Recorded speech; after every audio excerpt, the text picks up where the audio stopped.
Welcome back to Rolling Solo. My name is Adam Smith, and today we kick off a brand new showcase here on the channel for Masters of the Universe, the board game, Clash for Eternia. This comes from CMON Games and was part of an original Kickstarter, which already fulfilled, and now there's a reprint. It's coming back this time on GameFound for January 16th. If you're interested in it or finding more information on it, you'll find the links in the pinned comment and video description. This video is going to take you through how to set up the game if you're coming at it from a solo angle, going up against the AI of the game itself. And then after this video, we'll dive right into a solo play and you'll see how the game flows and operates. If you haven't checked out my game unboxing, which are released recently, I'll put a link to it in the top right hand corner. You can check that out to find out everything that comes inside the core box. Of course, the crowdfunding campaign will have much more beyond that, and many of you know this as the game has already been released for some time. So without further ado, let's dive into the steps of setup, starting with the scenario. Inside the scenario book, you'll find an index which is broken down by scenario type. You have open sides in red, blue is AI scenarios, which we'll be focusing on, and purple is set sides. These are different ways you can play the game, but if you're playing the game solo, the AI scenario tag is what you're looking for. So you can see there's a number of them throughout this list here, and there's more in the additional content coming through the crowdfunding campaign in terms of expansions and everything else that's already previously been released, but we're looking at just the core box scenarios here. I'm going to start things off with the rescue mission at the very top. Simply flip to the scenario in the scenario booklet, make sure the AI scenario tag is there, and also take note of anything here in this gold area that says AI special rules, and you'll also see a special rules section. It's worth reading both of these before continuing with setup. Here's a more up-close shot. You'll also notice some of the special rules specifically talk about how you set up the game. For example, the very first bullet here says shuffle 4 scenario tokens and place them face down on the map. So make note of these things as you start to go through your character setup, as well as the game board setup and the battlefield setup. These special rules may apply. Something you'll also want to reference as you're going through this video and setting up the game for yourself is page 20 has player versus AI mode. Take a read through all of this as there are some tweaks to the actual setup at the beginning of the rulebook. So not only are you following the setup instructions from the front section of the rulebook, but you're also incorporating changes from the players versus AI mode into it as you go. Now I'm going to ease all of that for you. I'm going to show you exactly each and every step as we go through. It's actually quite simplistic. Once you do it once, you won't need to really worry about it going forward. We now move on to the character selection. As you can see here, a number of characters to choose from inside the base box. You'll also note on the opposite side of each of the cards is the controller side. We won't have to worry about this because we're choosing to be the heroes. So I'm going to select 2 of these. You can, as a solo player, control just 1 character or up to 4 if you wish. From the hero pool, I've selected He-Man and Orko, and it's worth mentioning that I know I'm going to be the heroes in this scenario because the actual scenario itself has a tag that mentions that the AI controller is going to be using the evil side. You'll also need to gather a number of other components specific to the characters. So you can see here we've got the miniatures, quite easy to figure out which ones those are, especially if you've seen the series before. But again, you can also match up the artwork of the character card with the mini itself. You'll also see some skill cards. They're going to run from green, yellow, and red. It doesn't matter which side. They're both double-sided, so you're going to see a green ability on one side and a green on another. Don't worry about them for now. They will sit off to the side of the dashboard. Now, these 2 right here are the activation cards. These are going to go in the tracker row, which are going to be tracking activations. This is really important, but when you're playing the game solo, whether you're controlling 1 character, 2 characters, 3, or 4, there's going to be varying rules as to which activation cards and how many you should be grabbing at this step. Make sure to check the rulebook for that. For 2 players, you are going to be just using 2 of these activation cards, and make sure that the 2 you've gathered are the ones with the player on the opposite side. Last but not least, you'll also need the HP token for each of the characters you're controlling.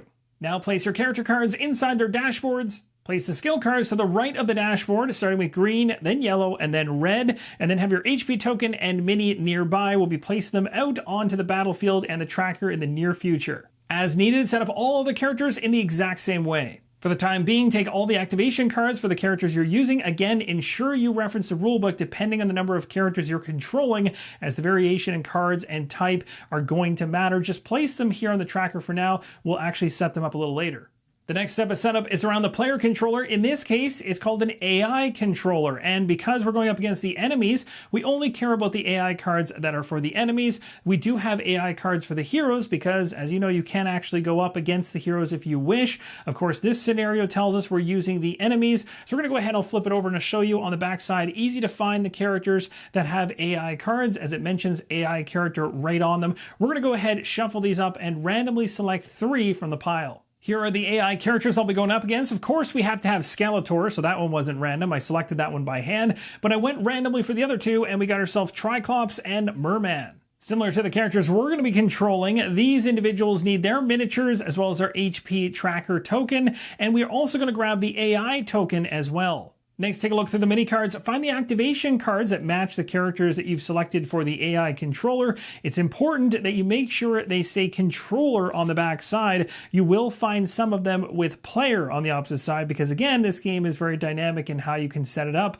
But for AI, you're going to need this one to be the controller. Now, in addition to those 3 controller cards we just found and placed off to the side on the tracker, we'll set those up later on, you're also going to want to find another controller card on the opposite side of it. You're going to want to make sure it says strategy. Place that one over near the tracker. We'll deal with it later on. Now, something worth noting, and again, this is the difference between playing against other players and playing against the AI, is for me personally, I don't want to use the controller board. Normally, you would use this board, and you can see little notches at the very top, so you'd place each one of these 3 cards above it, and then you'd be able to track the different power cubes across the specific cards themselves, plus the actual power track for the group as a collective. I'm going to do this without the board whatsoever, and the reason I'm doing this is because if you're playing against other players, you're going to be using a strategy deck, and you're also going to be using 4 cards that look like this. Those 4 cards are going to be strewn across this controller board, but when you're playing the AI mode, you're not using these or these, which makes this dashboard only good for keeping tracker cubes in it, so really overall, don't need it. The final step to set up the AI controller area is to select a minion. I'm again tying the minion to the characters I've selected. I've got myself here the hover robot. You'll know you have the right minion because it states minion right on the front here. It also states it on the back, so very easy to find. Also, as you're going through your deck of minions, if you happen to have more than this, you're also going to find ones that are labeled as elite minions. These minions do not come and are not selected from the very beginning. They come from special effects during gameplay, so there might be certain characters that can bring them into the fray. That'll do it for the AI controller area. Now it's worth mentioning you can absolutely use the dashboard if you so choose. I'm just wishing to save space, so I've chosen not to use it. Now the one thing we're going to use is a different type of strategy deck. You saw earlier that I said there was a strategy deck we do not use when playing solo. There is one we do use. It's called the strategy activation deck. We also need the character activation deck. Very easy to identify both these decks, strategy activation and character activation. Shuffle them independently, place them face down. You'll also notice it mentions AI on the bottom of each of them on the back of all cards. With our characters set up and the AI characters set up and ready to go, let's now focus on setting the HP tokens for each of them and also the escalation tokens. Setting these HP tokens across the tracker is very easy. Take a look at the character that you're controlling, the 2 of them in my case, and you'll see an HP value on them with a heart behind it. That's their health, and you're going to place their character token in that position. So He-Man right here and Orko right here. We also have all of the enemy AI controlled characters at 7, 8, and 8 respectively. At the very top of the screen, you'll see the AI token. It starts in the 0 position, also known as the KO position. So that's going to sit there and will increase over time based on how things go for the enemies. Now, you'll also see 2 other tokens here we're not using for this first scenario, as it doesn't call upon any tracking of VP points. But there will be scenarios that say you're tracking VP for either the controller or the player. And if you are, you're going to use these tokens. They'll start in the 0 or KO position at the top, and they'll work their way up as you gain them. Then find the escalation marker, which is the power sword, and place it pointing to the 0 space. You'll also notice there's colors here along the way. Remember those skill cards at green, yellow, and red? It corresponds to things moving on through the escalation of the game. It's time to set up the battlefield. Let's follow the scenario book, and we'll do this piece by piece. We start off with the spawn tokens. We have the controller ones for the enemies in these 3 positions at the top and far left of the map. In the bottom right, we have the player spawn tokens, where we'll be able to choose where we place our 2 miniatures for He-Man and Orko. The first type of terrain is going to be rocks for scenario number 1, and you'll see a nice reminder on this terrain card, which you'll want to find as you start placing the terrain out, as to what that terrain does, how it interacts with you, and how you interact with it. So this can be placed off to the side for now, but you'll see I do have the 3D terrain showing the elevation. There's also tiles, as I mentioned, and I'm actually going to be placing the tiles on top of these just to make them pop a little bit more. As the rock terrain is relatively flat, if not perfectly flat, the tiles that you actually have inside the box fit on top of them really nicely with a little bit of overhang, but it gives it that depth, and I really like it. Speaking of depth, now we're talking about the ruins. I've grabbed the ruins terrain card. We're going to go through all of these at the beginning of the playthrough, so don't worry about what's specifically on these cards. Just make sure that you have them for each terrain type that you're using, and you'll see these ones give the sense of being inside the ruins. Again, these are also part of the 3D terrain. Again, if you do not have these in the core box, you have tiles instead. Now, the tiles will not fit on top or inside of these trays whatsoever, so the only reason I did it with the rocks is it just makes them look a little bit cooler. The last major terrain piece are boulders. We have 4 of them, and we have the terrain card right here, which will also go to the side of the board for reference.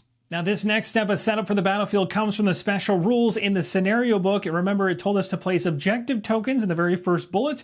We take those objective tokens, place them face down so we have no idea which one's which, shuffle them around, and place one in each of the ruins. And it is specifically in one of the hexes, so make sure you get them correct. There is one hiding behind this ruins wall right here, and the other 3 are quite visible. Next up, you place all the minions. Very easy. In the scenario booklet, you'll see M in a number of different hexes, and as we have the 1 minion, which is the hover robot, we have 8 hover robot positions based on this scenario. That's going to do it for the battlefield setup. Now we're going to move on to the very final steps of setup just to get some things within arm's reach. You'll want to find at least 1 player aid to reference. I've got 2 so I can see both sides of the player aid. And then down here you have the AI rules for character activation. This is very important for the character activation deck, which we place in the far right hand side of the board. And there's also AI rules for the strategy activation, which is the other deck on the far right hand side of the board. So you want to keep these nearby until you become familiar with them. You'll also need the dice for the game, and these are the special dice that came as part of the crowdfunding campaign.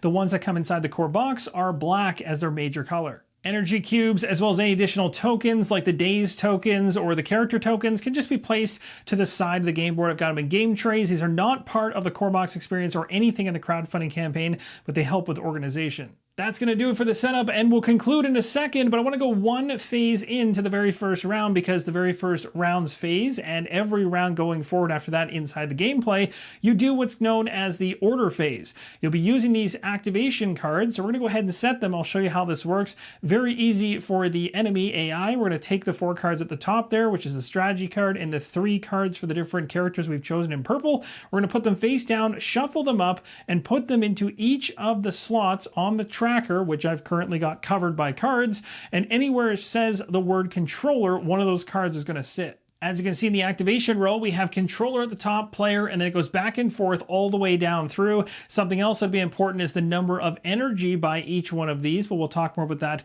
in the gameplay video. For now, we've taken the 4 cards for controller, which have the 3 enemy characters and the 1 strategy card, face down, shuffled them. We're going to go ahead, as I mentioned, and just place 1 in each of these spots, so we have absolutely no idea which one is going to be activating and in what order. Now, when it comes to the player turn, if you were playing against another player, you would do the exact same thing with your player cards. You go ahead and you would choose to place 4 down in whichever way you want, strategically going into that round.